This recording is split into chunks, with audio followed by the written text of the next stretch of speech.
the day Ms. Daniels took the elevator. It was a Monday morning at Brightline Innovations, and Vice President Henry Cole strutted through the executive lobby with his usual air of importance. As the elevator doors opened, he noticed a woman in a plain cardigan, adjusting a potted plant in the corner. "Maintenance should use the service elevators," Henry said, without looking at her for more than a second. The woman smiled politely, said nothing, and stepped into the elevator.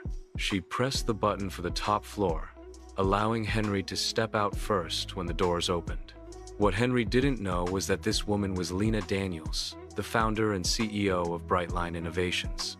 She had just returned from a 6-month sabbatical and decided to come back without fanfare, no press, no chauffeur, no designer suit, because she wanted to see the company through unfiltered eyes. As they walked past the cleaning crew, Lena noticed how Henry avoided eye contact with them entirely. The thought unsettled her. Later, in the break room, Lena found Naomi, a junior analyst, pouring herself coffee. Naomi looked around cautiously before speaking in a low voice. "You might want to be careful around Mr. Cole. He only gives opportunities to certain people. Folks like me stay in the shadows." Lena tilted her head. "And by folks like you?" Naomi glanced down at her own dark brown hands. "You see the pattern." Lena spent the rest of the morning walking the executive floor. What she saw tightened her stomach. Nearly all the visible managers were white men. Black, Latino, and Asian employees were grouped in cubicles, far from client-facing areas. The Employee of the Month wall displayed 12 faces from the last year, and every single one looked almost identical. This was not the company Lena had built. She stopped by Caleb, an IT technician, and asked casually, "How easy would it be to pull security footage for the last month?" Caleb shrugged. 5 minutes. "Why? Let's just call it a pulse check," she replied, with a soft smile. She also asked him to preserve all emails and chat logs between Henry and the HR department. That afternoon, the boardroom filled with executives for an unscheduled meeting.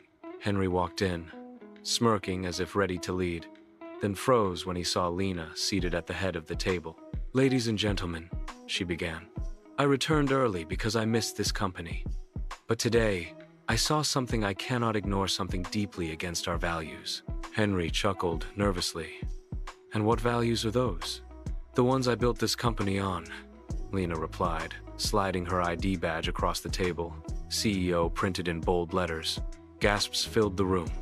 Lena recounted the morning's events and played security footage showing Henry bypassing employees of color, reserving opportunities for a select few. The board listened in silence. When the evidence was finished, the vote was swift. Henry Cole's contract was terminated effective immediately. His keycard was deactivated before he even left the room.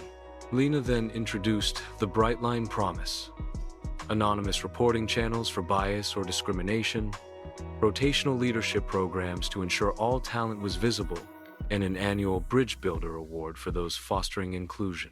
The first award went to Naomi, whose quiet courage in speaking up had prompted Lena's investigation. Months later, Brightline was recognized as one of the top workplaces for diversity. Naomi became a senior strategist. Caleb, the IT technician, now led a new transparency technology team. And Lena? She still rode the elevator unannounced, because she knew the truth often revealed itself only when no one was watching. Lesson: respect has no rank. Assumptions are expensive.